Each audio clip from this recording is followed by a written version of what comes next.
Flobo Boys THS, formerly of that hashtag show, but it's not about me today. I'm hanging out with a literal queen. Adrianne Palicki, how's it going?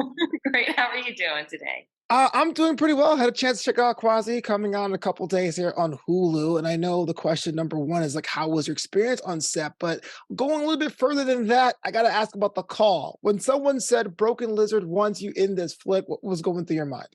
I went, No. That's what? No. That's what? Me? Are you sure? Yeah. No. I was so flattered. I was beyond flattered. And then I read it and I was like, this is so freaking hilarious. I'm so excited to be a part of this movie. I love Monty Python and it's such an ode to it with their humor. So it's like, it's special. Was there a particular scene that you went, okay, this is it. This is like my opportunity to really show out. I mean, all of them. I mean, I pretty much give a hump job in this movie. So there's a lot of, and that was just improv. Okay. That was a weird day on set. I hear that. Well, let's talk about comedy. As someone who is a working comedic professional myself, I feel like comedy doesn't really get the respect when it comes to award seasons and what's like the dramatic cousins. Like, what was your opinion like that? Being on a project where you had to flex those comedic muscles. It was fun. It was terrifying. I've had the luxury of working with, Seth MacFarlane for many years now, and I do feel comfortable in the comedy setting, but it was a lot of improv. And it was, you're going into this world where these guys know each other, they've known each other forever, but they were so welcoming. From the first moment I talked to them, Lemmy made fun of me, insulted me. And I immediately gave it right back to him. And we Yeah, were like, this is going to be fun. This is yeah. going to be fun. But yeah, it was kind of terrifying at first, and they just made me feel so comfortable. And I love comedy. I mean, I'd love to continue to do comedy. Absolutely. So, what about the improv element? Was it kind of like you had the written word and let's just try the things, or was it just kind of like just a framework and it was like a sandbox situation? What was it like on set?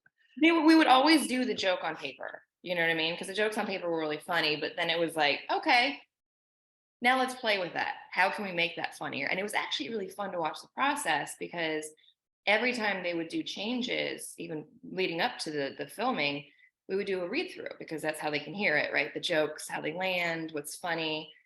But every time they changed everything, like we'd have to do another read through. So we did a ton of those and seeing the guys' brains and how they work, and then getting to the point where I already felt comfortable to like be like, well, or you could say that because that's funny. And they'd be like, that's great. You know what I mean? So it was just already that chemistry Yeah.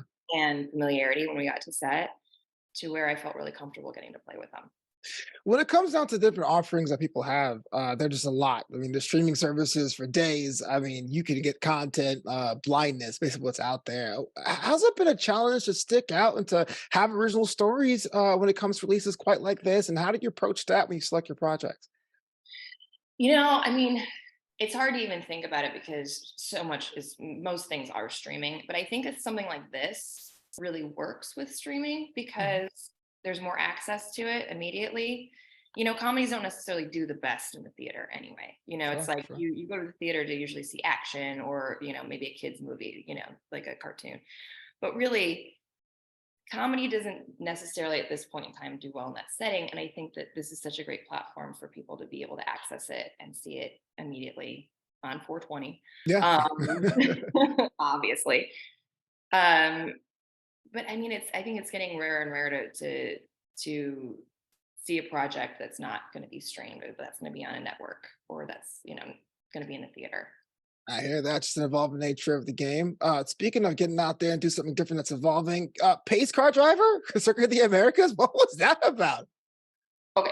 So they wanted to make me their honorary, participant. I thought I was riding in the pace car.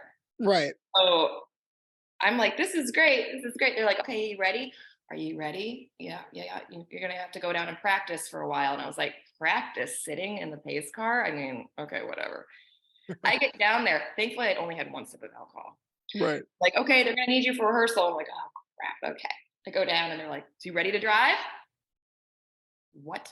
And mind you, it's an F1 race. It's a racetrack. It's a 3 mile racetrack. It's not like just a big circle. Right. All these like hard turns and whatever. It was terrifying and awesome at the same time. I felt so honored. It was so awesome. Yeah, like, it's kind of like everyone's looking at you. You can't really mess that up, I guess. No, and you got all these guys behind you, like, rubbing and, like, getting next to you, and, I got Right. out. I was like this, just shaking uncontrollably for probably about 3 hours after. Right, You because you can't be like, "Go around, I'm having a moment here." Yes, exactly. Well, you've done so much in your career, but I have to look at what's going on ahead of this. I mean, do you have a professional bucket list? Do you wanna do things like riding pace cars and jumping out of airplanes just for funsies, or what's next on that personal list of yours? I've done a lot. I don't know what it's gonna be, but I'm always up for a challenge. I love being scared to do something. Like, because I think that's how you get better and that's how you learn. Like, I was afraid to do this movie Yeah, and, because it's not my comfort zone. yeah. So, but that challenge was awesome. And it was an amazing, probably one of the best experiences I've had. So it's like, I love that. Anything that's going to push me to the next level. Can I ask what was the nerve-wracking core of it? Was it just acting in that highfalutin character? Is it that certain situation that you're like, "Oh, I don't know." It's just that, like, that level of comedy and that comfortable, like, I haven't done comedic improv since I was, in class 18 years ago, outside of, just riffing here and there, like in real life. But like that kind of, heavy duty comedy, it's not my, you know, comfort Well, zone. You're walking in with the pros. And I felt immediately because of them comfortable and confident. And by the end, it was easy. absolutely. You have QUASI coming out a couple days on Hulu. I do think that everyone there is a professional. Have me taking notes, like, all right, I want that swag. I need to do this. But I got one more question for you before we get out of here. We kind of ask everyone here at THS because we're all humans. What is your favorite junk food? French fries. What cut? What cut? Are you skinny? Are you steak? Are you curly? I would say mid-size. Okay. Yeah. Yeah, I love Little it. You know what I mean? Just Simple and regular plain. cut fries and a lot of ketchup. I need Uh, ketchup. exactly. Ketchup and fries, always a classic choice. Thank you so much for being on THS. I can't wait for Quasi to be released on Hulu on 420, of course, by Broken Lizard. Thanks so much. Thank you so much.